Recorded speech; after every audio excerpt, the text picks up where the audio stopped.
Hi guys, I have the footage for this video I cannot find, so I'll just talk step by step what I did.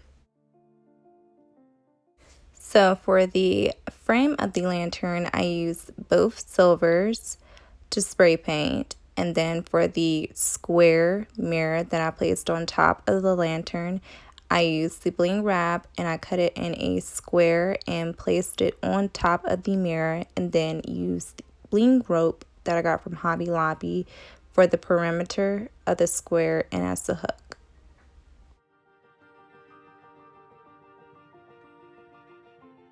For the one twister, I spray painted silver. For the box, I used the contact paper.